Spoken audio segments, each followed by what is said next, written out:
Hello दोस्तों, आज हम लोग फिर उपस्थित हुए हैं और आज महत्वपूर्ण प्रश्नोत्तरी पर आज टॉपिक है हमारा महत्वपूर्ण प्रश्नोत्तरी, जिसमें परीक्षा की दृष्टि से जितने भी हमें इम्पॉर्टेंट प्रश्न लग रहे हैं उन सभी प्रश्नों का कलेक्शन आज लेकर आए हैं। जो टॉपिक पिछला खत्म हुआ है विद्युत चुंबकीय प्रेरण और प्रत्यावर्ती धारा, उन पर आधारित आज कुछ MCQ प्रश्न हैं और PYQ कह सकते हैं, प्रीवियस ईयर के भी प्रश्न लिए गए हैं और अन्य प्रतियोगी परीक्षाओं में भी प्रश्न इन टॉपिक से पूछे गए हैं। उन सभी का कलेक्शन आज लेकर आए हैं और साथ साथ कुछ न्यूमेरिकल भी दिए जाएंगे दोनों पाठों से, जो कि इम्पोर्टेंट है। तो आइए देखते हैं इन प्रश्नों का संग्रह क्या है। देखिए, पहला प्रश्न, चुंबकीय फ्लक्स का मात्रक नहीं है। यहाँ जितने भी प्रश्न बनाए गए हैं वह प्रश्न अन्य भी 2-3 प्रश्नों को साथ में कलेक्ट करते हैं। इस प्रकार से प्रश्नों का संचय किया गया है। तो ध्यान रखिएगा, एक ही प्रश्न से आपके कई प्रश्न साथ में तैयार हो जाएंगे। तो यहाँ देखिए, चुंबकीय फ्लक्स का मात्रक नहीं है कहा जा रहा है। अगर है कहा जाता तो केवल एक ही मात्रक के बारे में जानकारी मिलती। यहाँ नहीं है मतलब 3 है, एक नहीं है। तो यहाँ 3 हमें चुंबकीय फ्लक्स के 3 अन्य मात्रकों की भी जानकारी हो जाएगी। तो देखिए क्या ऑप्शन दिया है। पहला दिया है न्यूटन मीटर प्रति एम्पियर, दूसरा है वोल्ट इंटू सेकेंड, और तीसरा है टेस्ला पर मीटर स्क्वायर, और चौथा दिया हुआ है वेबर। तो देखिए, इसमें हम लोग जानते हैं कि ये वेबर जो होता है ये तो बताया ही जा चुका है, चुंबकीय फ्लक्स का मात्रक वेबर होता है। और यहाँ न्यूटन मीटर प्रति एम्पियर, हम चुंबकीय क्षेत्र का एक मात्रक पढ़ चुके हैं। चुंबकीय क्षेत्र की तीव्रता का मात्रक न्यूटन प्रति एम्पियर इंटू मीटर होता है। और हम जानते हैं चुंबकीय क्षेत्र में अगर क्षेत्रफल गुणा कर दें, क्षेत्रफल अगर गुणा कर दें तो हमें फ्लक्स मिल जाएगा, चुंबकीय फ्लक्स। तो यहाँ न्यूटन प्रति एम्पियर मीटर में अगर हम मीटर स्क्वायर क्षेत्रफल के मात्रक को गुणा करते हैं तो 1 मीटर से 1 मीटर कैंसिल हुआ, और यहाँ देखिए बच जाएगा न्यूटन मीटर और नीचे प्रति एम्पियर। तो इस सूत्र के आधार पर अगर देखा जाए तो ये भी चुंबकीय फ्लक्स का मात्रक है। और फिर वोल्ट सेकंड की बात की जा रही है, तो देखिए इसमें न्यूटन मीटर को हम जूल लिख सकते हैं। न्यूटन मीटर को जूल लिखा जा सकता है, जूल के तुल्य है। और प्रति एम्पियर कहा जा रहा है, तो एम्पियर के रूप में अगर दिया हुआ है तो हम I बराबर Q/T फार्मूले से अगर देखें तो एम्पियर को हम कूलाम प्रति सेकंड लिख सकते हैं। तो C इंटू टी ऊपर चला जाएगा। तो देखिए, अब जूल प्रति कूलाम को हम वोल्ट भी कह सकते हैं। ये जूल प्रति कूलाम, इसको वोल्ट भी कहा जा सकता है, और साथ में समय है तो वोल्ट इंटू समय, यानी वोल्ट इंटू टाइम का मात्रक सेकंड। तो ये वोल्ट सेकंड भी इसी का मात्रक है। और यहाँ देखिए टेस्ला पर मीटर स्क्वायर दिया है, तो यह है चुंबकीय फ्लक्स का मात्रक नहीं है। टेस्ला पर मीटर स्क्वायर चुंबकीय फ्लक्स का मात्रक यहाँ नहीं है। इस प्रकार इस पहले प्रश्न में सही ऑप्शन सी होगा। ऑप्शन नंबर सी इसमें राइट ऑप्शन होगा। देखिए, क्योंकि चुंबकीय फ्लक्स का मात्रक यहाँ टेस्ला पर मीटर स्क्वायर लिखा हुआ है, जो कि गलत है। हम जानते हैं चुंबकीय फ्लक्स जो होता है वो B और A का गुणनफल होता है, और यहाँ B का मात्रक है टेस्ला और A का मात्रक होता है मीटर स्क्वायर। तो हम चुंबकीय फ्लक्स का मात्रक टेस्ला इंटू मीटर स्क्वायर कह सकते हैं, लेकिन यहाँ टेस्ला पर मीटर स्क्वायर है, इसलिए यह ऑप्शन गलत है। चुंबकीय फ्लक्स का मात्रक ये नहीं है। तो इसके 4 मात्रकों के बारे में जानकारी मिली कि चुंबकीय फ्लक्स का मात्रक होता है न्यूटन मीटर प्रति एम्पियर, वोल्ट सेकंड, और साथ में टेस्ला इंटू मीटर स्क्वायर, और साथ में वेबर। तो अकेले भी प्रश्न दिया जा सकता है कि निम्न में से कौन सा चुंबकीय फ्लक्स का मात्रक है। तो इस आधार पर यहाँ 4 प्रश्नों के उत्तर एक साथ मिल रहे हैं। अगला देखिए, प्रेरकत्व का मात्रक नहीं है। प्रेरकत्व बताया जा चुका है, स्वप्रेरकत्व और अन्योन्य प्रेरकत्व, जिनके मात्रक हेनरी के बारे में बताया जा चुका। लेकिन यहाँ जो ऑप्शन बनाया गया है इसमें कहीं हेनरी की चर्चा नहीं की गई है, बल्कि उसी के डेरिवेटिव्स लिए गए हैं। तो देखिए क्या हो सकता है, यहाँ प्रेरकत्व का मात्रक कह रहा है नहीं है। कौन सा इसमें नहीं है, मतलब तीन है इसमें, तो नए हमें तीन जानकारी हो जाएगी। एक हेनरी के बारे में जानते ही हैं, लेकिन उसके अलावा अगर देखा जाए तो यहाँ ohm into second, ohm into second यह प्रेरकत्व का मात्रक है। जूल प्रति एम्पियर स्क्वायर ये भी है, और वेबर प्रति एम्पियर अगर कहा जाए तो ये भी प्रेरकत्व का मात्रक है।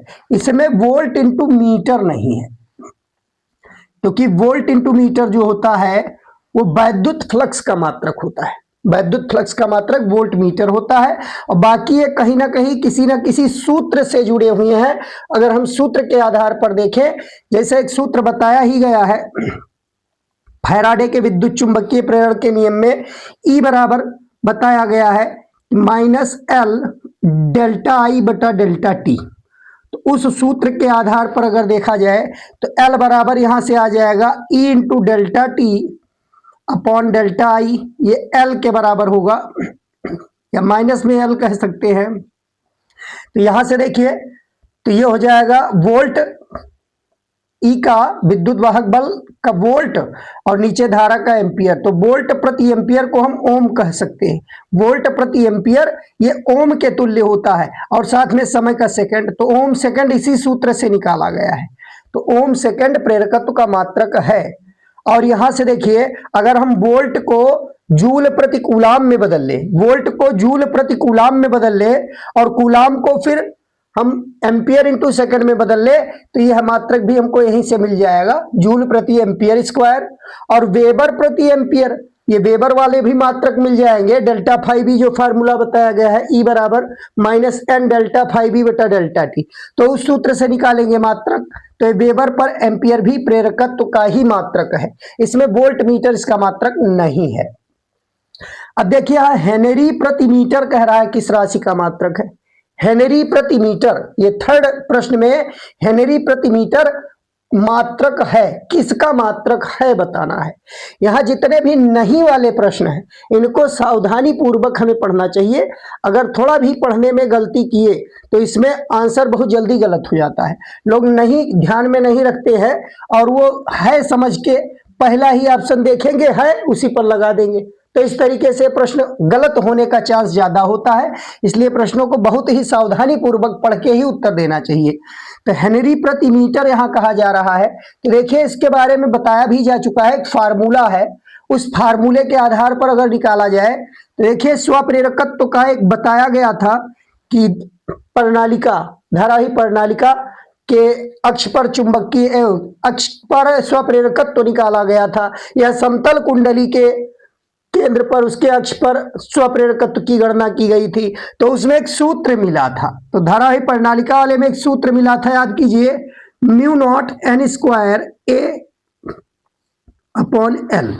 तो इस फार्मूले से अगर देखा जाए तो यहां देखिए म्यू नॉट इक्वल टू अगर लिखे तो यह आ जाएगा एल और फिर into small L upon N square into A. अब इस सूत्र से अगर मात्रक निकाला जाए तो यहाँ स्वप्रेरकत्व का मात्रक हेनरी है, और लंबाई के लिए मीटर और क्षेत्रफल के लिए मीटर स्क्वायर लिखेंगे तो एक मीटर यहाँ कैंसिल हो जाएगा, और हर में नीचे एक मीटर बचेगा, और ये फेरों की संख्या है जिसका कोई मात्रक नहीं होगा। तो हेनरी प्रति मीटर यहाँ देखिए म्यू नॉट का इस फार्मूले से अगर देखा जाए तो म्यू नॉट का यानी चुंबकशीलता, निर्वात की चुंबकशीलता का जो भी होगा वो माध्यम का भी होगा, तो ये चुंबकशीलता राशि का मात्रक हेनरी प्रति मीटर होता है। तो इसलिए ऑप्शन नंबर 20 में राइट आंसर होगा, चुंबकशीलता का यह मात्रक है। अब चौथा क्वेश्चन देखिए, फैराडे के नियम किस राशि के संरक्षण पर आधारित है। तो जैसा कि हमें मालूम है फैराडे ने दो नियम दिए थे, एक को न्यूमैन का नियम कहते हैं और दूसरे को लेंज का नियम कहते हैं। तो न्यूमैन का नियम और लेंज का नियम, इन दोनों नियमों की यहाँ एक साथ बात की जा रही है कि यहाँ फैराडे के नियम किस राशि के संरक्षण पर आधारित है। अगर केवल लेंज का नियम कहा जाता तो लेंज का नियम ऊर्जा संरक्षण सिद्धांत पर आधारित होता है, ये हम पढ़ चुके हैं, कई बार पूछा भी गया है परीक्षा में। तो अगर केवल लेंज का नियम पूछा जाए तो लेंज का नियम ऊर्जा संरक्षण सिद्धांत पर आधारित है, लेकिन फैराडे के नियम किस राशि के संरक्षण पर आधारित है कहा जा रहा है। तो इसमें देखिए ऑप्शन क्या दिया है, ऑप्शन पहला दिया है आवेश, दूसरा है ऊर्जा, तीसरा है चुंबकीय क्षेत्र, और चौथा में कह रहा है कि विकल्प बी तथा सी दोनों। तो यहां विकल्प बी तथा सी दोनों राइट आंसर होगा, क्योंकि लेंज का नियम तो ऊर्जा संरक्षण को प्रदर्शित करता है, साथ में जो न्यूमैन का नियम था वो कहीं ना कहीं चुंबकीय क्षेत्र को नियत बनाए रखने की बात करता है कि चुंबकीय क्षेत्र कभी समाप्त नहीं होता। चुंबकीय क्षेत्र से जो चुंबकीय ऊर्जा उसमें निहित होती है वही चुंबकीय ऊर्जा वैद्युत ऊर्जा के रूप में हमें प्राप्त होती है, चाहे अन्योन्य प्रेरण की घटना में कहें चाहे स्व प्रेरण की घटना में, मतलब ऊर्जा ही कन्वर्ट हो रही है, चुंबकीय ऊर्जा वैद्युत ऊर्जा में कन्वर्ट हो रही है, इसलिए चुंबकीय क्षेत्र भी इसमें नष्ट नहीं होता, संरक्षित रहता है। तो इस आधार पर अगर हम फैराडे के नियम किस राशि के संरक्षण को व्यक्त करते हैं पूछा जाए तो वहां देखिए फैराडे में ऊर्जा और चुंबकीय क्षेत्र दोनों का संरक्षण है, इसलिए इसमें option number D right answer होगा, विकल्प बी तथा सी दोनों सही है। 5वां प्रश्न देखिए, एक कुंडली को असमान चुंबकीय क्षेत्र में रखा गया है, एक कुंडली को असमान चुंबकीय क्षेत्र में रखा गया है, इसमें प्रेरित होगा, पूछ रहा है इसमें क्या प्रेरित होगा। तो इसमें देखिए ऑप्शन दिया है विद्युत वाहक बल, धारा, दोनों या कोई नहीं। ये 4 ऑप्शन यहां दिए हुए हैं 5वां में, इसमें सही ऑप्शन क्या होगा इसकी हमें तलाश करनी है। तो प्रश्न को पहले हमें अच्छे से समझना होता है, अगर प्रश्न समझ नहीं पाए तो निश्चित ही आंसर गलत हो जाएगा। अब यहां देखिए क्या कहा जा रहा है, एक एक पॉइंट को ध्यान देंगे कि कुंडली को असमान चुंबकीय क्षेत्र में, यहां परिवर्ती चुंबकीय क्षेत्र की बात नहीं कर रहा है, यहां असमान चुंबकीय क्षेत्र की बात कर रहा है। तो चुंबकीय क्षेत्र है लेकिन असमान है और उसमें रखा जा रहा है, घुमाया भी नहीं जा रहा है, कुंडली को रखा जा रहा है। तो जैसा कि हमें मालूम है कि चुंबकीय क्षेत्र में कुंडली रखने से उसमें कोई विद्युत वाहक बल प्रेरित होने वाला नहीं है, जब तक उसके चुंबकीय फ्लक्स में परिवर्तन नहीं होगा तब तक कोई विद्युत वाहक बल भी नहीं प्रेरित होगा, ना ही उसमें कोई धारा प्रेरित होगी। तो इसलिए यहां चुंबकीय क्षेत्र परिवर्ती नहीं असमान कहा जा रहा है, असमान चुंबकीय क्षेत्र। तो चुंबकीय क्षेत्र एक समान और असमान यह तीव्रता को निर्धारित करते हैं। अगर एक समान चुंबकीय क्षेत्र है तो वहां हम कह सकते हैं कि जो चुंबकीय बल रेखाएं हैं वो परस्पर समांतर होंगी और एक दूसरे से समान दूरी पर समदूरस्थ कही जाएंगी। असमान है तो वहां उनके बीच की दूरियां भिन्न भिन्न होगी। तो यहां कोई परिवर्ती नहीं है, ना इसमें चुंबकीय फ्लक्स परिवर्तन नहीं हो रहा, इस कारण से इसमें कोई भी लागू नहीं होगा, कोई नहीं, इसमें किसी की भी प्रेरण द्वारा उत्पत्ति नहीं होगी, ना ही इसमें विद्युत वाहक बल प्रेरित होगा ना ही धारा। तो इसलिए कहा ऑप्शन नंबर डी इसमें राइट आंसर होगा, कोई नहीं।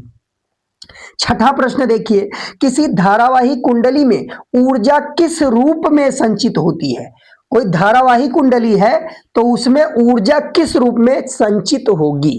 तो हम जानते हैं धारावाही कुंडली में जब धारा प्रवाहित करेंगे उसके चारों ओर चुंबकीय क्षेत्र उत्पन्न हो जाता है और चुंबकीय क्षेत्र जो उत्पन्न होता है वो धारा के कारण ही होता है, इसलिए इसमें जो ऊर्जा संचित हो रही है वो निश्चित ही यहां राइट आंसर होगा चुंबकीय क्षेत्र।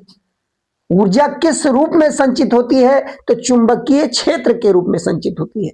यही अगर चुंबकीय क्षेत्र में परिवर्तन कर दिया जाए तब यही ऊर्जा वैद्युत ऊर्जा के रूप में हमें प्राप्त हो जाती है।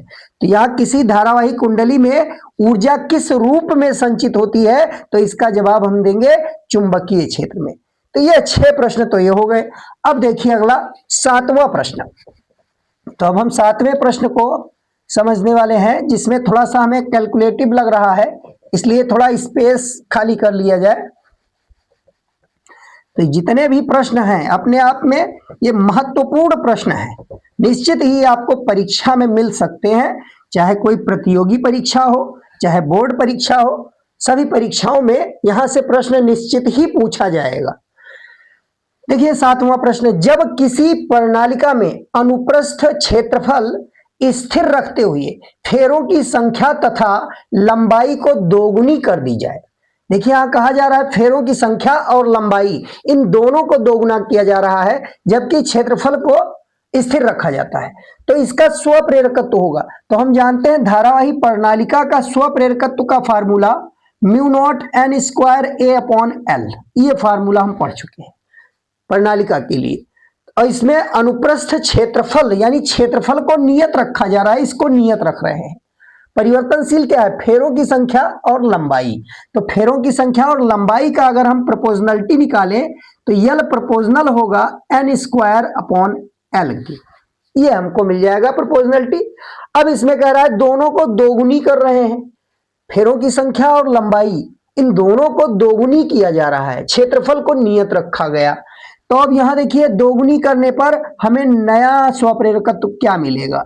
तो अब यहीं से देख लीजिए, फेरों की संख्या को अगर दुगुना करेंगे, n की जगह पर अगर 2n कर देंगे तो ये 2n का स्क्वायर हो जाएगा, और यल की जगह पर 2l करेंगे तो ये केवल 2l होगा।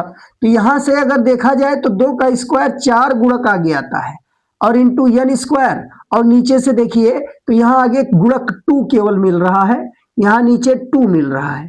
तो इस तरह से अगर देखा जाए तो 2 दूनी 4 ये कैंसिल हुआ, और यहाँ n स्क्वायर बटा यल में केवल और केवल 2 का गुणांक यहाँ बढ़ रहा है, यानी यल n स्क्वायर बाई यल का दुगना बन रहा है। अगर यहाँ n को दुगना कर दे और यल को दुगना कर दे तो निश्चित ही n को दुगना करने पर 4 गुणक ऊपर अंश में मिलेगा, और यल को दुगना करने पर नीचे गुणक मिलेगा। तो 2 से 4 कैंसिल करने पर ये सीधा दिखाई दे रहा है कि स्वप्रेरकत्व तो द्विगुना हो जाएगा।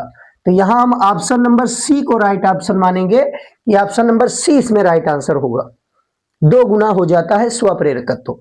8वां प्रश्न देखिए, 2 कुंडलियां जिनके प्रेरकत्व L1 तथा L2 हैं, उनको एक दूसरे के पास इस प्रकार रखा गया है कि एक कुंडली की संपूर्ण फ्लक्स दूसरी से जुड़ जाए। 2 कुंडलियों को समीप एक दूसरे के पास पास रखा गया, और इस प्रकार से रखा गया कि उनके जो संपूर्ण फ्लक्स है, मतलब एक कुंडली से जो चुंबकीय बल रेखाएं निकल रही हैं वो पूरी की पूरी बल रेखाएं दूसरी से संबद्ध हो जाए, दूसरी से होकर गुजरे।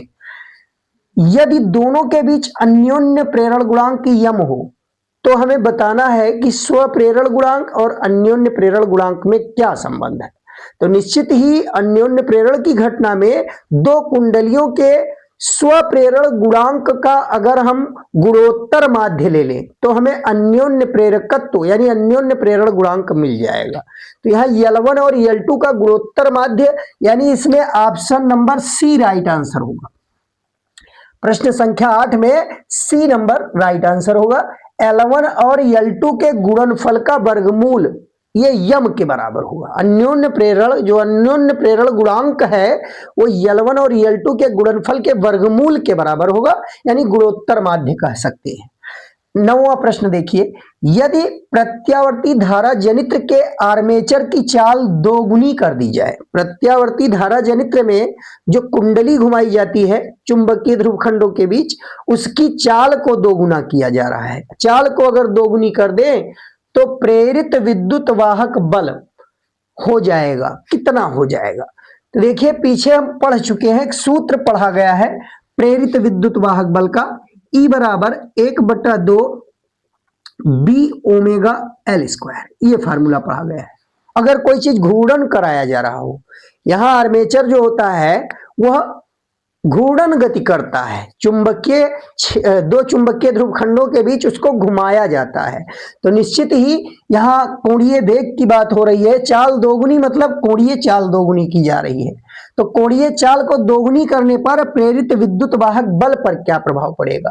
तो यहां से हम देख रहे हैं कि बाकी राशियों की चर्चा नहीं की जा रही है, केवल और केवल कोणीय चाल की बात की जा रही है। तो अगर बी और एल नियत रहे तो यहाँ प्रेरित विद्युत वाहक बल ये कोणीय चाल के अनुक्रमानुपाती होगी। प्रेरित विद्युत वाहक बल कोणीय चाल यानी ओमेगा के अनुक्रमानुपाती है। अगर ओमेगा को दुगुना करेंगे तो प्रेरित विद्युत वाहक बल भी निश्चित रूप से 2 गुना हो जाएगा। 9 में option number A right answer होगा। इसमें ए सही होगा, क्योंकि अगर ओमेगा दुगुना कर रहे हैं तो प्रेरित विद्युत वाहक बल भी 2 गुना हो जाएगा। अब देखिए 10वां प्रश्न, 2 कुंडलियों के बीच अन्योन्य प्रेरण गुणांक किस पर निर्भर नहीं करता है? तो इसमें हमें बताना है किस राशि पर अन्योन्य प्रेरण गुणांक निर्भर नहीं करता। जैसा कि हम देख चुके हैं इस प्रश्न में, अन्योन्य प्रेरण गुणांक स्वप्रेरकत्व पर निर्भर करता है, यानी स्वप्रेरण गुणांक पर निर्भर करता है और दोनों के बीच की दूरी।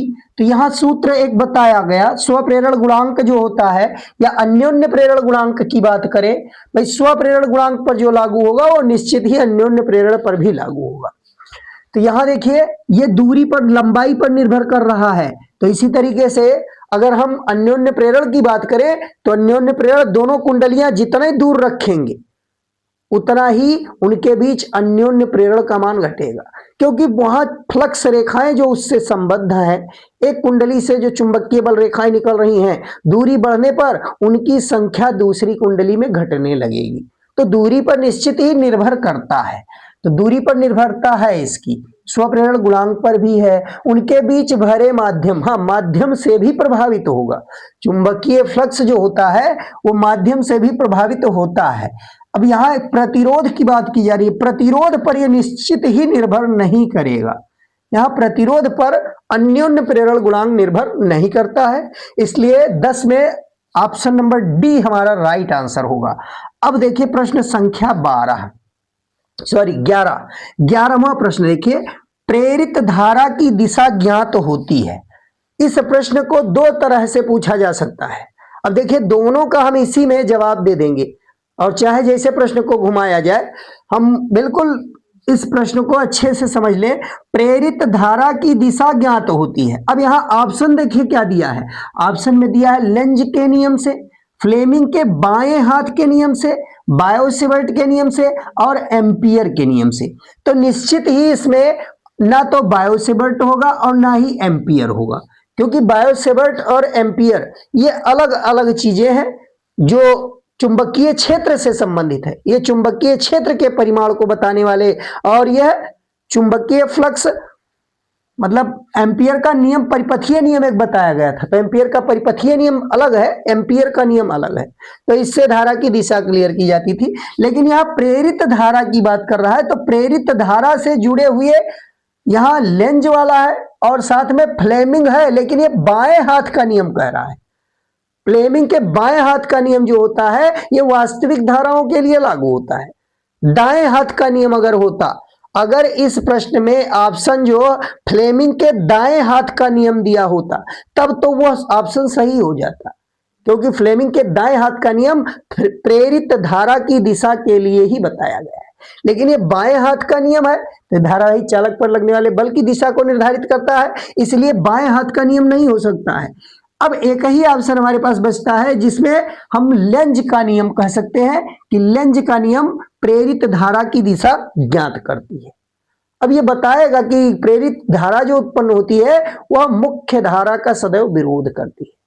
प्रेरित धारा इस प्रकार होती है उसकी दिशा कि वह सदैव जिससे उत्पन्न हुई है उसके विपरीत ही कार्य करेगी या उसका विरोध करेगी। कि मुख्य धारा जब घटाएंगे तो प्रेरित धारा उसी डायरेक्शन में उत्पन्न होगी, मुख्य धारा बढ़ाएंगे तो प्रेरित धारा उसके विपरीत उत्पन्न होगी। तो कहीं ना कहीं प्रेरित धारा की दिशा को इसमें लेंज का नियम हम कहेंगे कि लेंज का नियम राइट आंसर होगा। अगर इसी ऑप्शन में फ्लेमिंग के दाएं हाथ का नियम दिया होता तो हम वरीयता उसी को देते, तब ऑप्शन नंबर हमारा बी ही सही होता। अगर यहां बाएं की जगह पर दाएं दिया होता तो ऑप्शन बी को हम सही मानते। भले ही दोनों दिशा बताता है, लेकिन बिल्कुल एक्यूरेटली दिशा फ्लेमिंग के दाएं हाथ का नियम बताएगा। वो दाएं हाथ के नियम में वहां प्रेरित धारा, चुंबकीय क्षेत्र और साथ साथ चालक के गति की दिशा भी मौजूद होती है। और यहां हमें केवल और केवल इतना ज्ञान होता है लेंज के नियम से कि प्रेरित धारा सदैव मुख्य धारा का विरोध करती है। तो प्रेरित धारा विरोध करने की दिशा से ही जुड़ाव है, इसलिए इसमें अगर दाएं हाथ का नियम नहीं दिया है तो हम ए ऑप्शन राइट मानेंगे। अब देखिए 12वां प्रश्न, 300 फेरों वाली एक कुंडली का स्वप्रेरकत्व दिया है 2 हेनरी है। देखिए 300 फेरों की संख्या दिया है 300 और उसका स्वप्रेरकत्व L1 का मान दिया है 2 हेनरी। 300 फेरों वाली एक कुंडली है जिसका स्वप्रेरकत्व 2 हेनरी है। इसी प्रकार की 600 फेरों वाली कुंडली का स्वप्रेरकत्व क्या होगा, यानी अब फेरों की संख्या इसी प्रकार की दूसरी कुंडली ली जा रही है और उसमें फेरों की संख्या को हम 600 कह रहे हैं। अब पूछा जा रहा है, बताइए कि 600 फेरों वाली कुंडली का स्वप्रेरकत्व क्या होगा। तो जैसा कि इस फार्मूले से हम देखें अगर, तो फेरों की संख्या और स्वप्रेरकत्व में संबंध क्या दिखाई दे रहा है। फेरों की संख्या और स्वप्रेरकत्व ये दोनों अगर देखा जाए तो n स्क्वायर प्रोपोर्शनल मिल रहा है यल के। एन स्क्वायर जो है वो यल के अनुक्रमानुपाती है। तो इसी से हम सूत्र बना सकते हैं। देखिए L2 बटा L1 अगर करें L2 बटा L1 तो ये बराबर होगा N2 बटा N1 का होल स्क्वायर, ऐसा लिख सकते हैं। इसी से हम सूत्र बना सकते हैं L2 बाई L1 या N2 बाई N1 का होल स्क्वायर। अगर 1 ऊपर करते तो इसमें भी 1 ऊपर रहता, यहां हमने 2 ऊपर किया है इसलिए यहां 2 भी ऊपर है। अब सारे मान जो दिए हैं रख दीजिए। हमें निकालना है L2 की वैल्यू। L1 की वैल्यू 2 हेनरी दिया हुआ है, N2 का मान 600 है, N1 का मान 300 है और फिर इसका स्क्वायर भी करना है। तो 300 दूना 600, अंदर 2 आ जाएगा और 2 का स्क्वायर करेंगे तो यहाँ 4 मिलेगा। अब L2 हमको निकालना है तो निश्चित ही 2 और 4 का गुणा करना पड़ेगा, 2 चौका 8 हेनरी, यह उत्तर आएगा। दूसरी वाली जो कुंडली है उसमें प्रेरकत्व तो 8 हेनरी कहा जाएगा, ये 8 हेनरी इसमें राइट आंसर होगा, बी ऑप्शन। अब 13 नंबर प्रश्न देखिए, प्रत्यावर्ती धारा परिपथ में शक्ति व्यय होती है। अब देखिए किस परिपथ में शक्ति व्यय प्राप्त होता है, यही हमको बताना है। तो पीछे हम 7 परिपथ के बारे में पढ़ चुके हैं प्रत्यावर्ती धारा परिपथ में, जिसमें हमने पहला परिपथ बताया था कि जब परिपथ में शुद्ध प्रतिरोध होता है तो उस समय धारा और वोल्टेज ये समान कला में होते हैं, उनके बीच कलांतर शून्य होता है। और जब अकेले स्वप्रेरकत्व होता है, परिपथ में केवल स्वप्रेरकत्व हो, तब वोल्टेज और धारा 90 डिग्री के कलांतर पर होते हैं, वोल्टेज अग्रगामी होता है धारा से। और जब अकेले धारिता हो, जब केवल धारिता हो परिपथ में, तो वहां धारा अग्रगामी होता है वोल्टेज से, उनके बीच कलांतर भी 90 होता है। तो जब भी वोल्टेज और धारा के बीच कलांतर 90 मिलेगा, निश्चित ही वैद्युत शक्ति क्षय शून्य होगा, क्योंकि कॉस उस फार्मूले में जो फार्मूला बताया गया था औसत शक्ति क्षय का, P bar equal to VRMS into IRMS into cos phi, ये फार्मूला बताया जा चुका है। तो फाई का मान जब भी 90 मिलेगा हमको P बार की वैल्यू 0 ही प्राप्त होगी। तो यहां देखिए केवल प्रेरकत्व, तो इसमें भी फाई 90 है, यानी कलांतर B और I के बीच 90, तो इसमें शून्य मिलेगा। केवल धारिता, इसमें भी शून्य मिलेगा। केवल प्रतिरोध, तो इसमें हमें शून्य नहीं मिलेगा, केवल प्रतिरोध में फाई की वैल्यू 0 होगी, तो cos 0 का मान 1, यानी VRMS और IRMS के गुणनफल के बराबर मिलेगा। यहां हमें एक निश्चित मान प्राप्त होगा, तो इसलिए इसमें शून्य नहीं होगा। तो केवल प्रतिरोध अगर परिपथ में है, केवल प्रतिरोध है, तब वहां हमें प्रत्यावर्ती धारा परिपथ में शक्ति व्यय प्राप्त हो जाएगी। ऑप्शन नंबर सी जो है वो राइट आंसर होगा। अब देखिए 14 नंबर प्रश्न, किसी समांतर अनुनादी परिपथ में, अनुनाद की स्थिति में परिपथ में प्रवाहित धारा होती है। देखिए यहां समांतर अनुनादी परिपथ की बात की गई है, जबकि श्रेणी अनुनादी परिपथ में बताया गया था कि श्रेणी अनुनादी परिपथ जब होता है तो उसमें अनुनाद की स्थिति में प्रेरण प्रतिघात और धारतीय प्रतिघात बराबर होते हैं, और उस स्थिति में जो प्रतिबाधा होता है वो परिपथ के प्रतिरोध के बराबर, और धारा का मान अधिकतम हो जाता है, धारा का आयाम एकाएक बढ़ जाता है। तो अगर यहां श्रेणी अनुनादी कहा गया होता, श्रेणी अनुनादी अगर कहा गया होता, तब इसमें हम अनंत कह सकते थे कि अनुनाद की स्थिति में परिपथ में धारा होती है। अगर यहां श्रेणी कहा गया होता तब इसमें अनंत होता, लेकिन ये समांतर कहा जा रहा है, और हम जानते हैं समांतर अनुनादी परिपथ अगर है तो उसमें कोई धारा प्रवाह नहीं होगा, तो इसमें धारा शून्य कही जाएगी। और इस प्रश्न नंबर 14 में right option number A right होगा। अब देखिए नेक्स्ट प्रश्न संख्या 15, और अनुनाद की स्थिति में LCR परिपथ का शक्ति गुणांक होता है। तो अनुनाद की स्थिति में LCR परिपथ में बताया गया था कि जब XCL बराबर XC होता है तो प्रतिबाधा ओमीय प्रतिरोध R के बराबर हो जाती है, और अगर V और I के बीच कलांतर कहा जाए तो V और I के बीच कलांतर tan phi ये बराबर होगा प्रतिरोध और प्रतिबाधा के अनुपात के बराबर होगा। और हम जानते हैं अगर प्रतिरोध और प्रतिबाधा दोनों जब बराबर होते हैं तो उनका अनुपात निश्चित रूप से 1 आएगा। तो यहाँ option number C right answer होगा। 15 में LCR परिपथ का शक्ति गुणांक पूछ रहा है, इसमें शक्ति गुणांक, तो शक्ति गुणांक कितना होगा ये पूछा जा रहा है। तो शक्ति गुणांक देखिए 1 आएगा, क्योंकि यहाँ LCR परिपथ में क्या कहा गया था, प्रतिबाधा जो होता है प्रतिरोध के बराबर होती है। और हम जानते हैं जब परिपथ में शुद्ध ओमीय प्रतिरोध होता है तो वोल्टेज और धारा ये समान कला में होते हैं, उनके बीच कलांतर शून्य होगा। और कलांतर फाई अगर शून्य है तो निश्चित ही शक्ति गुणांक कास फाई ये कास 0 अंश के बराबर होगा, जिसका मान 1 के बराबर है। तो यहाँ हम 1 कह सकते हैं। अब देखिए प्रश्न संख्या 16 में कह रहा है समय t की विमा नहीं है। देखिए इसमें हमें बताना है कि जो भी राशियां दी है इसमें से किस राशि की बीमा टी नहीं है, यही हमको पता लगाना है। तो ये भी अपने आप में यूनिक प्रश्न है। यहां से हमें 2-3 प्रश्नों का समझ लीजिए जानकारी एक साथ हो रहा है। तो यहां देखिए समय टी की बीमा नहीं है, मतलब किस राशि की बीमा टी नहीं है। प्रश्न में क्या कहा जा रहा है, किस राशि की बीमा टी नहीं है, तो जो समय के तुल्य नहीं है उसकी बीमा टी नहीं है। तो हमें यही पता लगाना है कि इन चारों ऑप्शन में कौन समय के समतुल्य नहीं है। तो देखिए L बाई आर ये समय के समतुल्य होता है, इसका मात्रक सेकंड होता है, पीछे भी बताया जा चुका है। और R इंटू सी भाई ये भी ये इंडक्टिव टाइम या कैपेसिटिव टाइम होता है, इंडक्टिव टाइम और कैपेसिटिव टाइम होने के कारण ये दोनों ही समय के तुल्य हैं। और यहाँ देखिए रूट LC, तो हम पीछे अनुनाद की स्थिति में जब कोणीय आवृत्ति निकाले थे ओमेगा तो 1/रूट LC के बराबर आया था। तो 1/रूट LC कोणीय आवृत्ति के बराबर है, तो रूट LC निश्चित ही समय अंतराल के बराबर होगा, वो टाइम पीरियड होगा। तो टाइम पीरियड के बराबर है ये भी, तो रूट LC भी समय है और RC ये कैपेसिटिव टाइम है और L/R इंडक्टिव टाइम है। तो ये तीनों ही समय के ही समतुल्य हैं, इसलिए इनकी बीमा T ही कही जाएगी। और ये R/C यह अलग है, तो ये डिफरेंट है, इसलिए ऑप्शन नंबर डी इसमें राइट ऑप्शन होगा, जो कि समय T की बीमा नहीं है। अब यहां देखिए प्रश्न संख्या 17, इसमें अंडरवुड L/C की बात की जा रही है।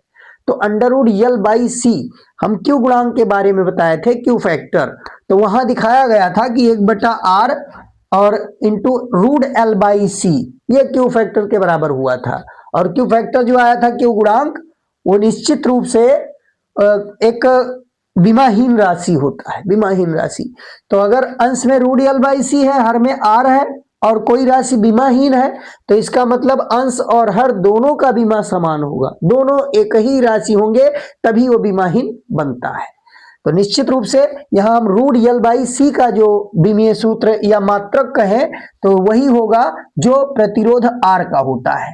तो इसमें देखिए प्रतिरोध R का मात्रक ओम होता है, तो वही रूट L/C का होगा। यह भी इंपॉर्टेंट प्रश्न में से एक है, ये भी प्रतियोगी परीक्षाओं में भी पूछे जाते हैं और बोर्ड परीक्षा में भी आने की बहुत ज्यादा संभावना है ऐसे प्रश्नों की।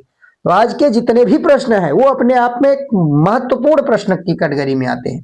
प्रतिबाधा के व्युत्क्रम को कहते हैं। देखिए प्रतिबाधा का व्युत्क्रम, हम प्रतिरोध के व्युत्क्रम को बता चुके हैं, वैद्युत चालकता होता है, लेकिन प्रतिबाधा का व्युत्क्रम भी बताया गया है। प्रतिबाधा के व्युत्क्रम को क्या कहा जाता है, तो निश्चित ही ये प्रवेश्यता होता है। प्रतिबाधा के व्युत्क्रम को प्रवेश्यता कहा जाता है।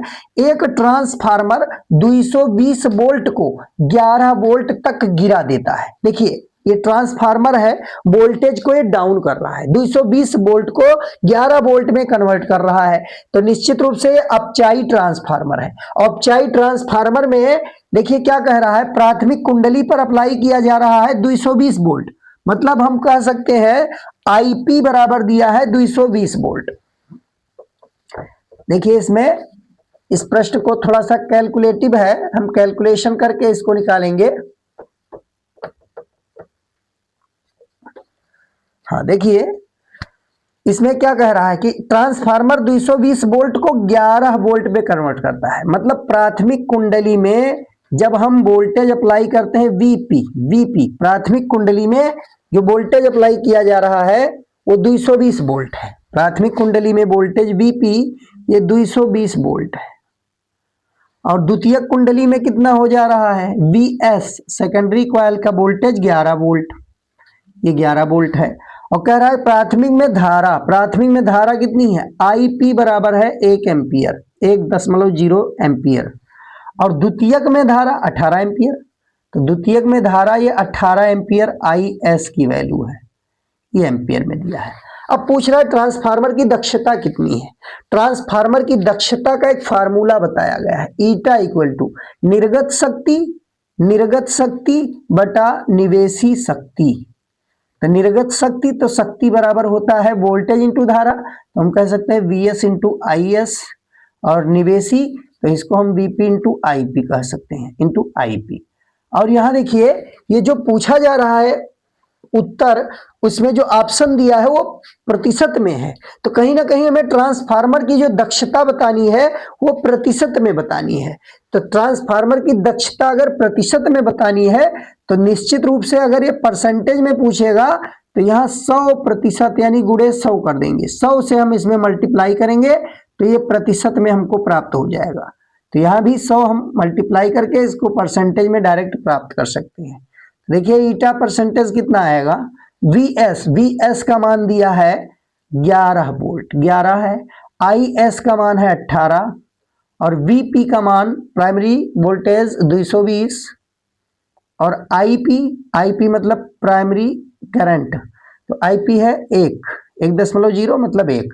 यहां से देखिए 11 दूना 22 और पीछे एक 0 बच रहा है, तो 18/20 और गुणे 100 करेंगे जब प्रतिशत में बदलना है, तो यहाँ 20 एकन्नम 20 पंचे 100 ये कट जाएगा, 18 पंचे 90%। इसका राइट आंसर होगा 90%, 90% यानी option number C right answer होगा। इसमें 19 का सी सही होगा। अब यहाँ देखिए 20 नंबर में हमें सूची फर्स्ट और सूची सेकंड का मिलान करना है। इधर सूची फर्स्ट दिया है, इधर सूची सेकंड दिया है, और इनका मिलान करना है कि कौन सी सूची में जो ABCD में दिए हैं ये दाहिनी तरफ वाले में 1 2 3 4 में किस प्रकार से संबंधित है, कौन एक दूसरे से संबंध बना रहा है। तो निश्चित रूप से हम पढ़ चुके हैं कि हेनरी प्रति मीटर जो होता है ये चुंबकशीलता का होता है मात्रक। हेनरी प्रति मीटर ये चुंबकशीलता का मात्रक होता है, यानी ए में 4 सही है। तो ए में 4 देखिए कहीं नहीं दिया है, केवल यही आंसर है। तो अगर इस तरीके से देखा जाए तो ए में 4 इसी में आ रहा है, तो निश्चित रूप से इसमें थर्ड वाला आंसर सही हो जाएगा। लेकिन आगे भी हम देख सकते हैं वोल्ट इंटू सेकेंड प्रति एम्पियर, तो वोल्ट सेकेंड प्रति एम्पियर ये किसका मात्रक है इसमें से, तो निश्चित रूप से यहां देखिए वोल्ट सेकेंड प्रति एम्पियर किसका मात्रक है। तो कैसे निकाला जाए, तो ये हम स्वप्रेरकत्व वाले सूत्र में अगर देखें L = -E/ΔI/ΔT जब करते हैं तो डेल्टा टी ऊपर चला जाएगा। तो यहाँ देखिए वोल्ट सेकेंड प्रति एम्पियर ये स्वप्रेरकत्व का है, तो यानी ऑप्शन नंबर जो इसमें बी है इसके लिए हम बी वाले को 3 से मिलाएंगे, 3 में मिलेगा। ए का 4 सही है और बी का 3, तो यहां से बी का 3 ये भी सही मिल रहा है हमको। फिर देखिए तीसरा ट्रांसफार्मर, तो ट्रांसफार्मर अन्योन्य प्रेरण के सिद्धांत पर आधारित है, ये बात हमें मालूम है, यानी सी वाला 2 सही होगा, तो सी में 2 भी सही आ रहा है। और लेंज का नियम ऊर्जा संरक्षण सिद्धांत पर आधारित है, तो ये चारों इस तरीके से हम मिलान करके बता सकते हैं कि लेंज का नियम ऊर्जा संरक्षण, यानी यही ऑप्शन नंबर इसमें option number third right answer होगा। 20 में तीसरा सही होगा, यानी ए का चौथा है, बी का तीसरा और सी में दूसरा और डी में पहला। तो इस तरीके से हम मिलान करके और सही ऑप्शन इसमें हम चुन सकते हैं। इसमें थर्ड वाला जो दिया है ये राइट आंसर होगा। अब आइए ये अभिकथन के रूप में, आजकल इन प्रश्नों का ज्यादा ट्रेंड है, ऐसे भी प्रश्न पूछे जाते हैं पेपर को कठिन बनाने के लिए, तो इसको भी प्रयास करिए, प्रैक्टिस जरूरी है ऐसे प्रश्नों का। सही विकल्प चुने। देखिए यहाँ एक कथन दिया है और दूसरा कारण दिया है, हमें पता लगाना है जो कथन दिया है और कारण वो सत्य है या नहीं है, दोनों एक दूसरे के पूरक हैं या नहीं। तो देखिए कथन क्या है, तो अभिकथन में दिया है ए लेंज का नियम ऊर्जा संरक्षण के नियम का पालन परिणाम है, यानी लेंज का नियम ऊर्जा संरक्षण के नियम का परिणाम है, मतलब ऊर्जा संरक्षण के सिद्धांत पर आधारित है। तो ये बात सही है, लेंज का नियम ऊर्जा संरक्षण के नियम का परिणाम है, ये सत्य है। अभिकथन इसका सत्य हो गया। कारण देखिए, एक आदर्श प्रेरक में कोई शक्ति हानि नहीं होती। आदर्श प्रेरक मतलब हम आदर्श ट्रांसफार्मर को आदर्श प्रेरक कह सकते हैं, क्योंकि प्रेरक का मतलब होता है प्रेरकत्व से, और ट्रांसफार्मर में दोनों कुंडलियां, दोनों करोड़ पर, एक ही करोड़ पर दो कुंडलियां लिपटी होती हैं, और कुंडलियों को इस प्रकार से लिया जाता है कि वहां हम प्रेरक को ट्रांसफार्मर, आदर्श ट्रांसफार्मर ही मानेंगे, उसी के समान ये होगा। तो यहां देखिए, आदर्श प्रेरक में कोई शक्ति हानि नहीं होती। तो आदर्श को निश्चित रूप से आदर्श ट्रांसफार्मर की बताया गया है दक्षता 100% होती है, यानी 1 होता है। और 1 कब होता है? जब आदर्श होता है, मतलब कोई भी हानि उसमें ऊर्जा का नहीं होता। प्राथमिक में शक्ति और द्वितीयक में शक्ति बराबर हो, प्राथमिक की ऊर्जा द्वितीयक की ऊर्जा के बराबर हो, तब हम उसको आदर्श मानेंगे। तो यहां देखिए क्या कह रहा है, ये भी बात अपना सत्य कह रहा है, लेकिन यहां ये लेंज के नियम की बात कर रहा है और ये ट्रांसफार्मर की बात कर रहा है। तो ये दोनों अलग अलग बातें हैं, इन दोनों में कोई मैचिंग नहीं है। कथन तो दोनों सही है, यानी अभिकथन ये भी सही है, कारण आर भी सही है, लेकिन ये दोनों एक दूसरे को पूरित नहीं कर रहे। तो देखिए कौन सा ऑप्शन दिया है, पहले में कह रहा है अभिकथन ये और कारण आर दोनों सत्य हैं, और कारण आर अभिकथन ये की सही व्याख्या, तो ये गलत हो गया, ये नहीं सही हो सकता। व्याख्या कहां कर रहा है? दूसरे में अभिकथन ये और कारण आर दोनों सत्य हैं, लेकिन कारण आर अभिकथन ये की व्याख्या नहीं है। तो ये राइट ऑप्शन होगा, इसमें ऑप्शन नंबर सेकंड जो होगा ये सही कहा जाएगा कि दोनों सत्य हैं, लेकिन ये कारण जो है वो पहले वाले की व्याख्या नहीं करता है, ये व्याख्या उसकी नहीं है। बाकी कह रहा है अभिकथन ये सत्य, कारण असत्य, गलत है। अभिकथन ये और कारण आर दोनों असत्य, बिल्कुल गलत। मतलब इसमें यही सेकंड वाला सही होगा, दोनों कथन और कारण सही हैं, लेकिन कारण कथन की व्याख्या नहीं है। अब देखिए ये प्रश्न संख्या इसमें 22 नंबर प्रश्न। इसमें देखिए थोड़ा सा कैलकुलेटिव प्रश्न है, इसको भी हमें कैलकुलेट करके ही निकालना होगा।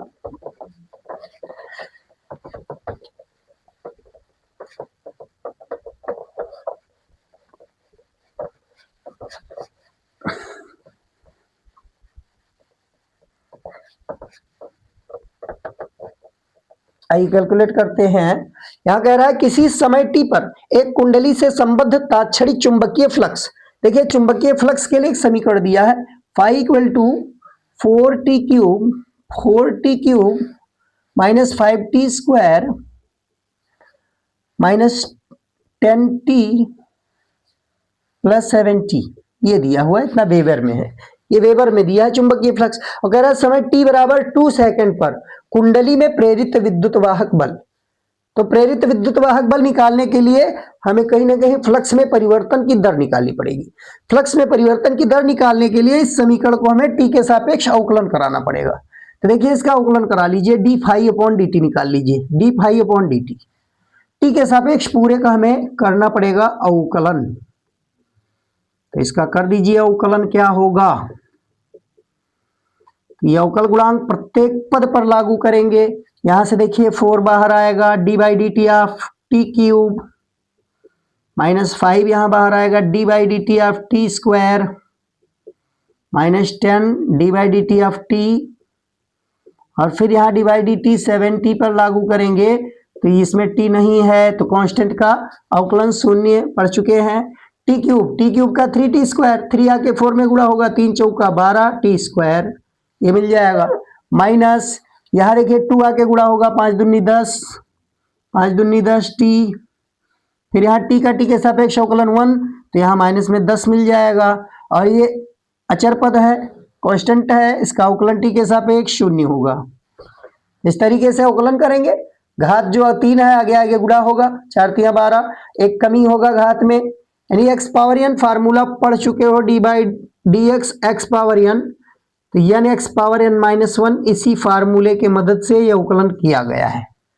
फार्मूला जानते हैं, जो घात में है वो आगे गुणा होगा और घात में की कमी करेंगे, इसी आधार पर प्रत्येक पद का अवकलन किया गया है।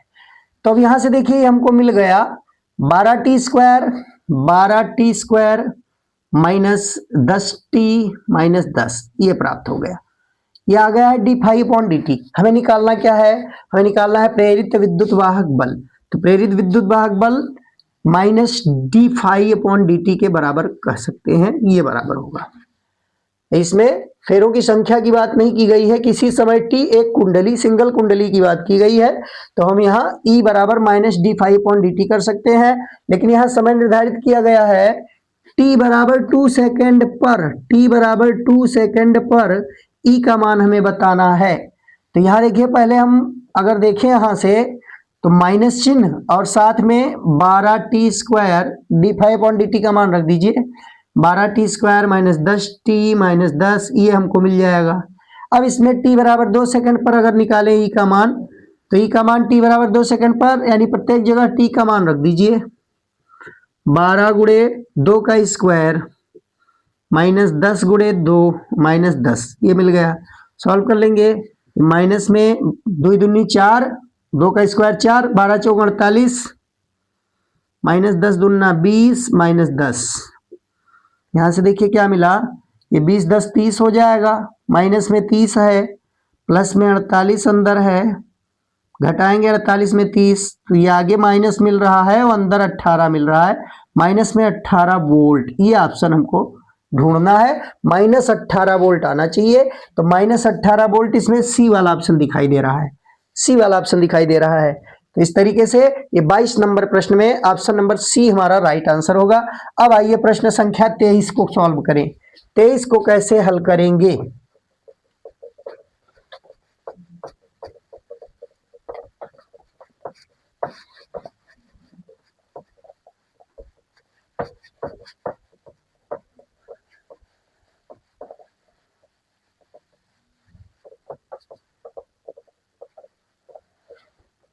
देखिए प्रश्न संख्या 23 देखिए क्या है। 23 में है एक कुंडली का स्वप्रेरण गुणांक, स्वप्रेरण गुणांक को L से लिखते हैं। L की वैल्यू दिया है 10 milli henry, 10 milli henry L की वैल्यू दिया है। फिर कह रहा है इसमें वैद्युत धारा 5 मिली सेकंड में 5 एम्पियर से 15 एम्पियर हो जाती है, यानी समयांतराल दिया है, समयांतराल डेल्टा टी, डेल्टा टी की वैल्यू कितना है 5 मिली सेकेंड, 5 मिली सेकेंड, मिली सेकेंड, और साथ में 5 एम्पियर से 15 एम्पियर। तो धारा में परिवर्तन कितना हो रहा है 15 माइनस 5, यानी 10 एम्पियर का परिवर्तन हमको प्राप्त हो रहा है। 5 से 15 हो रहा है, तो अंतिम धारा 15 है, प्रारंभिक धारा 5 है, 15 में से 5 घटाएंगे 10 हमको प्राप्त होगा। डेल्टा आई बराबर इतना आ जाएगा। अब देखिए कुंडली में प्रेरित विद्युत वाहक बल निकालना है, तो प्रेरित विद्युत वाहक बल के लिए फार्मूला क्या बताया गया है, प्रेरित विद्युत वाहक बल E equal to minus L delta I upon delta t, ये फार्मूला बताया जा चुका है। लेकिन यहाँ देखिए मान जो दिए हुए हैं मिली हेनरी, तो इसको हेनरी में कन्वर्ट करेंगे, 10 का घात माइनस 3 गुणा करेंगे। मिली सेकेंड, इसको भी 10 का घात माइनस 3 से गुणा करके सेकंड में बदल लेंगे। अब सभी मानों को रखेंगे, तो यहाँ देखिए माइनस एल, एल की वैल्यू 10 गुणे 10 का घात माइनस 3, डेल्टा आई, डेल्टा आई की वैल्यू 10 है, और नीचे आ जाएंगे डेल्टा टी, तो 5 गुणे 10 का घात माइनस 3 ये भी होगा। 10 का घात माइनस 3 से 10 का घात माइनस 3 कैंसिल होगा, 5 से 10 को काटेंगे, 5 दूनी 10, यहाँ 10 दूना 20 आएगा। ई का मान माइनस में 20 वोल्ट आ जाएगा। देखिए कौन सा ऑप्शन सही होगा, ई माइनस 20 वोल्ट, तो ये 20 बी ऑप्शन नंबर बी सही होगा। इस प्रकार ये प्रश्न संख्या 23 खत्म हुआ। देखिए अगला प्रश्न संख्या 24, 1 मीटर लंबी धातु की छड़ उसके एक सिरे से जाने वाले अभिलंबोत अक्ष के परितः 400 रेडियन पर सेकंड की कोणीय आवृत्ति से घूर्णन कर रही है। छड़ का दूसरा सिरा एक धातु के वलय से संपर्कित है। अक्ष के अनुदिश चुंबकीय क्षेत्र दिया है 0.5 टेस्ला है। वलय तथा अक्ष के बीच प्रेरित विद्युत वाहक बल निकालना है। देखिए यह बताया जा चुका है सूत्र, उसी फार्मूले से यहाँ लंबाई दिया हुआ है, लंबाई L की वैल्यू है 1 मीटर, और क्या दिया हुआ है 400 रेडियन पर सेकंड, कोणीय आवृत्ति ओमेगा दिया है, 400 रेडियन पर सेकंड, ये कोणीय आवृत्ति ओमेगा दिया हुआ है। और क्या दिया है चुंबकीय क्षेत्र कितना अप्लाई हो रहा है, बी बराबर 0.5 टेस्ला, ये चुंबकीय क्षेत्र दिया है। हमें निकालना क्या है प्रेरित विद्युत वाहक बल, फार्मूला बताया जा चुका है, प्रेरित विद्युत वाहक बल E equal to 1/2 B omega L square, ये फार्मूला घूर्णन वाले में बताया जा चुका है। उसी फार्मूले से इसको सॉल्व किया जा सकता है। सारे मान दिए हुए हैं, रख दीजिए। 1/2, बी का मान 0.5, ओमेगा का मान 400, एल का मान 1। इसको सॉल्व करेंगे तो यहां से देखिए 2 से 400 काटेंगे 200 आ जाएगा, और 200 को 0.5 से गुणा कराएंगे तो 100 वोल्ट, सीधा 100 वोल्ट इसमें राइट आंसर होगा। ऑप्शन नंबर बी इसका राइट आंसर होगा। अब आइए देखिए 25, एक प्रत्यावर्ती धारा परिपथ में 8 ओम का प्रतिरोध तथा 6 ओम प्रतिघात का प्रेरकत्व श्रेणी क्रम में लगे हैं। इस श्रेणी क्रम में दो चीजें हैं, एक तो कहा जा रहा है प्रतिरोध 8 ओम का है, तो प्रतिरोध R बराबर 8 ओम दिया है, R बराबर 8 ओम दिया है, और प्रतिघात प्रेरकत्व का प्रतिघात यानी एक्सियल दिया है, एक्सियल 6 ओम दिया है, एक्सियल दिया है 6 ओम, प्रेरण प्रतिघात दिया है 6 ओम। तो प्रत्यावर्ती धारा परिपथ में 8 ओम का प्रतिरोध है, 6 ओम प्रतिघात का प्रेरकत्व है, श्रेणी क्रम में दोनों जुड़ा है। परिपथ की प्रतिबाधा, तो प्रतिबाधा LR परिपथ की पूछा जा रहा है, तो √R² प्लस एक्सियल स्क्वायर, ये फार्मूला बताया जा चुका है प्रतिबाधा का सूत्र LR परिपथ के लिए, तो इसी से निकाल लेंगे। √8 का स्क्वायर प्लस 6 का स्क्वायर, 8 का स्क्वायर हो जाएगा 64, 6 का स्क्वायर हो जाएगा 36, दोनों को जोड़ेंगे तो यह आ जाएगा 100, और 100 का वर्गमूल मिल जाएगा हमको 10। यहाँ राइट आंसर होगा हमारा 10 ओम। इसमें देखिए 10 ओम कौन सा ऑप्शन होगा, तो ऑप्शन नंबर बी आ रहा है इसमें। 25 में ऑप्शन नंबर बी हमारा राइट आंसर होगा, 10 ओम। अब देखिए 26 नंबर प्रश्न, तो 26 में कह रहा है 220 वोल्ट के प्रत्यावर्ती धारा स्रोत का शिखर मान, शिखर विभव है। यह दिया है 220 वोल्ट के प्रत्यावर्ती धारा स्रोत का, तो ये जो वैल्यू दिया हुआ है 220 वोल्ट, ये 220 वोल्ट जो वैल्यू दिया हुआ है ये VRMS है। 220 वोल्ट के प्रत्यावर्ती धारा स्रोत का शिखर विभव बताना है, तो RMS वैल्यू भी दिया है, RMS वैल्यू दिया है 220 वोल्ट, ये 220 वोल्ट RMS वैल्यू दिया हुआ है। देखिए यहाँ RMS वैल्यू हमको मालूम है 220 वोल्ट, या RMS वैल्यू इसमें दिया हुआ है प्रश्न संख्या 26 में, VRMS 220 वोल्ट, और निकालना क्या है शिखर विभव। तो शिखर विभव और VRMS में देखिए संबंध क्या होता है, जो शिखर विभव होता है वो √2 गुना होता है RMS वैल्यू का, RMS वैल्यू का √2 गुना होता है। तो अगर ये 220 वोल्ट है तो इसका √2 से गुणा कराएंगे, और √2 की वैल्यू कितनी होगी 1.414, और इससे गुणा कराएंगे जब, तो ये लगभग 311 वोल्ट के आसपास आता है, लगभग 311 वोल्ट, लगभग 311 वोल्ट इसका आंसर आएगा। इसका मल्टीप्लिकेशन करा लीजिए तो लगभग इसी के आसपास आएगा। तो इसमें देखिए ऑप्शन कौन सा दिया है, तो ऑप्शन इसमें दिया है 220, 160, 310, 440, 311 के लगभग निकट ये 310 है, इसमें ऑप्शन नंबर सी सही होगा। 26 में ऑप्शन नंबर सी सही होगा, 311 के आसपास, यही 310 इससे नजदीकी नियरेस्ट ऑप्शन है, यही सही हो जाएगा। या 311 ये लगभग कहा जा रहा है, 310 पॉइंट कुछ आएगा, मल्टीप्लाई करा लीजिएगा, इसको मल्टीप्लाई करा के जो भी आएगा आंसर वही लगभग 310 के नजदीक आएगा, नियर अबाउट, वही ऑप्शन हम लिख देंगे।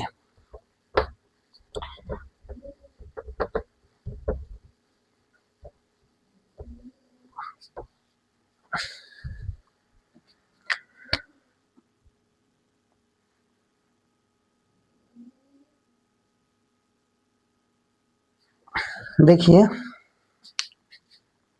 अब अगला प्रश्न है प्रश्न संख्या, इसमें हो गया हमारा 26 हो चुका है, 27 देखिएगा, 310 26 में सही था, और अब 27 नंबर देखेंगे तो 27 में एक प्रत्यावर्ती परिपथ में R बराबर दिया है 100 ओम, R बराबर दिया है 100 ओम, XCL बराबर दिया है 300 ओम, XCL बराबर 300 ओम, और XC बराबर दिया है 200 ओम।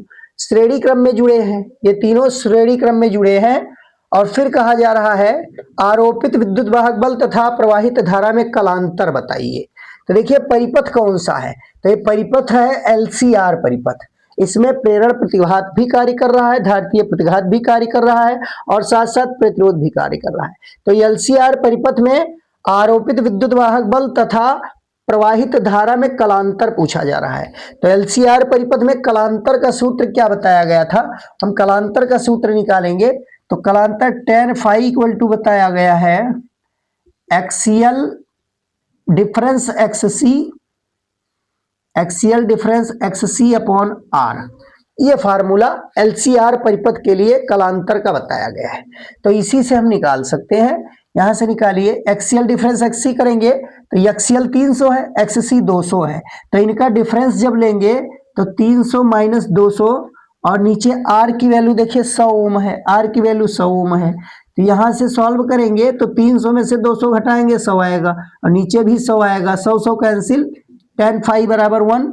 हम जानते हैं कि 1 tan 45 अंश का मान होता है, tan 45 डिग्री, यहां से कलांतर फाई 45 डिग्री आएगा।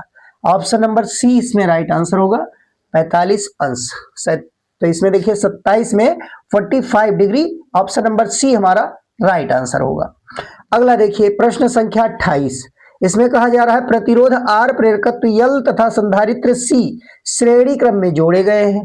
मतलब यहां भी LCR परिपथ है, श्रेणी क्रम में जुड़े हैं। प्रत्यावर्ती धारा स्रोत की आवृत्ति N तथा अनुनादी आवृत्ति NR है। किस स्थिति में धारा विभव से पश्चगामी होगा? किस स्थिति में धारा विभव से पश्चगामी, मतलब वोल्टेज आगे चलेगा धारा पीछे। तो वोल्टेज आगे धारा पीछे कब होता था भाई? जब वोल्टेज आगे और धारा पीछे तब होती थी जब एक्सियल एक्ससी से बड़ा होता था, और एक्सियल अगर एक्ससी से बड़ा है तो ऐसे सिचुएशन में यहां जो आवृत्ति बताई गई प्रत्यावर्ती धारा स्रोत की आवृत्ति, प्रश्न संख्या 28 में प्रत्यावर्ती धारा स्रोत की आवृत्ति N है, अनुनादी आवृत्ति NR है। तो जब ये प्रत्यावर्ती धारा स्रोत की आवृत्ति बड़ी होगी NR से, तब यहां धारा पश्चगामी होगा, वोल्टेज अग्रगामी होगा। इसमें कह रहा है किस स्थिति में धारा विभव से पश्चगामी होगा, किस स्थिति में धारा विभव से पश्चगामी होगा। तो विभव से पश्चगामी मतलब विभव आगे चलेगा, तो विभव आगे तभी चलेगा जब इसमें प्रत्यावर्ती धारा स्रोत की आवृत्ति N अनुनादी आवृत्ति NR से बड़ी हो। जब NR से बड़ी होगी मतलब परिपथ में एक्सियल बड़ा होगा XC से, उस समय यहां विभव हमारा आगे चलेगा धारा से। अब आइए आगे 29 नंबर पर देखिए, 200 ओम प्रतिरोध तथा 1 हेनरी प्रेरकत्व के श्रेणी संयोजन पर 200 ओम प्रतिरोध है, R बराबर दिया है 200 ओम है, और 1 हेनरी का प्रेरकत्व मतलब L बराबर 1 हेनरी दिया हुआ है। श्रेणी संयोजन पर प्रत्यावर्ती वोल्टता दिया है V बराबर 10 under root 2 sine 200t, 10 under root 2, यहां ये 10 रूट 2 लिखा हुआ है, 10 अंडर रूट 2, तो 10 रूट 2 साइन 200t दिया हुआ है। और कहा जा रहा है कि इतना वोल्टता लगाया गया, और V तथा I के बीच कलांतर क्या होगा। यहां हमें कलांतर बताना है, V और I के बीच कलांतर कितना होगा। तो देखिए कैसे निकालेंगे हम कलांतर का मान। तो यहाँ R का मान तो दिया है प्रतिरोध 200 ओम, और एक हेनरी प्रेरकत्व L दिया हुआ है, और ये दोनों श्रेणी संयोजन में है, मतलब LR परिपथ है, और वोल्टता दिया है V बराबर 10 अंडर रूट 2 साइन 200t। तो यहां से अगर तुलना करें V बराबर V not sine omega T से, तो यहाँ V नॉट की वैल्यू देखिए कितना होगा। V नॉट की वैल्यू दिया है 10 रूट 2 वोल्ट, और ओमेगा की वैल्यू अगर कहा जाए तो ओमेगा की वैल्यू देखिए कितना होगा। ओमेगा की वैल्यू कहा जाएगा इसमें 200 रेडियन पर सेकेंड, 200 रेडियन पर सेकेंड, इतनी वैल्यू नोन है इसमें, ये जानकारी हमको है इतनी। अब हमें V और I के बीच कलांतर निकालना है, तो V और I के बीच कलांतर देखिए कैसे निकालेंगे। V और I के बीच कलांतर, और कौन सा परिपथ है, यहां से हमको दिखाई दे रहा है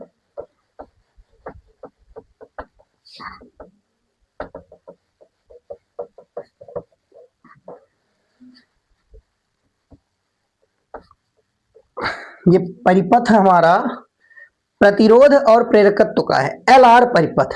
और LR परिपथ में अगर कहा जाए कि LR परिपथ में V और I के बीच कलांतर का फार्मूला क्या होगा, तो LR परिपथ में कलांतर का फार्मूला होता है tan phi equal to XL upon R, XL upon R, यानी हमको एक्सियल पहले निकालना पड़ेगा, और एक्सियल तब मिलेगा जब हम ओमेगा इंटू L करें, तब एक्सियल मिलेगा।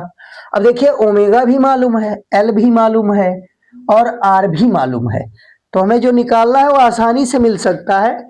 बी और आई के बीच कलांतर डायरेक्ट पूछा जा रहा है, तो डायरेक्ट कलांतर हम बता सकते हैं tan phi equal to omega की वैल्यू है 200, एल की वैल्यू है 1 और आर की वैल्यू है 200, तो 200 200 cancel, tan phi equal to 1 और 1 जो है वो tan 45 डिग्री की वैल्यू है, यहां से फाई इक्वल टू 45 डिग्री, यानी 29 में ऑप्शन नंबर बी इसमें राइट आंसर होगा, 45 degree, option number B right answer.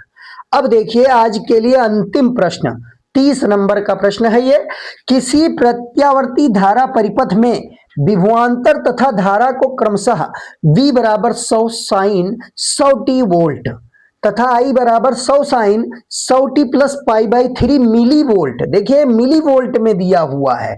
हम सबसे पहले दोनों समीकरण लिखें, तो यहां देखिए वोल्टता समीकरण जो दिया है वो दिया है 100 साइन 100 टी, ये दिया है वोल्टता समीकरण। V बराबर 100 साइन 100 टी वोल्ट में दिया है, ये वोल्ट में दिया है, और जो धारा दिया हुआ है I ये 100 sine 100 t plus pi by 3, 100 t plus pi by 3, और ये जो दिया है मिली वोल्ट में दिया है, मिली एम्पियर में दिया है, ये मिली एम्पियर में दिया है और ये दिया हुआ है वोल्ट में। और हमको बताना क्या है कि इसमें परिपथ में बेज शक्ति कितनी होगी, बेज शक्ति कितनी होगी। तो बेज शक्ति के लिए सूत्र हमको मालूम है, P बार ये बराबर होता है VRMS into IRMS into cos phi, इस फार्मूले से हम निकाल सकते हैं। अब इस फार्मूले से निकालने के लिए VRMS, RMS, IRMS की जरूरत पड़ेगी और साथ साथ फाई की जरूरत पड़ेगी। तो इन सभी मानों को निकालने के लिए देखिए हम कैसे निकालेंगे, सबसे पहले इसकी तुलना कराइए। इस समीकरण से अगर हम देखें तो V नॉट की वैल्यू क्या आएगी, V नॉट की वैल्यू आ जाएगी 100 वोल्ट, V नॉट की वैल्यू आएगी 100 वोल्ट, और यहां से VRMS अगर निकालें तो VRMS जो होता है V नॉट बटा √2 होता है, तो VRMS अगर निकाला जाए VRMS तो यह आ जाएगा V नॉट बाई √2 यानी 100 बटा √2, ये वोल्ट में आ गया। और यहां से देखिए हम धारा की वैल्यू अगर निकालें I नॉट, तो I नॉट हो जाएगा 100 मिली एम्पियर, 100 मिली एम्पियर कहा जाएगा, और इसको एम्पियर में बदलेंगे तो 10 टू द पावर -3 से मल्टीप्लाई करके इसको एम्पियर में बदल लेंगे, तो इसको हम 10 का घात -1 कह सकते हैं। यहाँ देखिए 100 को 10 का घात 2 लिखेंगे, 2 में से 3 घटाएंगे 10 का घात -1 यानी 0.1 एम्पियर कहा जा सकता है। I नॉट की वैल्यू 0.1 एम्पियर। यहां से देखिए IRMS की वैल्यू अगर निकालें तो I नॉट बाई √2 तो यह आ जाएगा 0.1 बटा √2 एम्पियर, ये आ जाएगा IRMS की वैल्यू।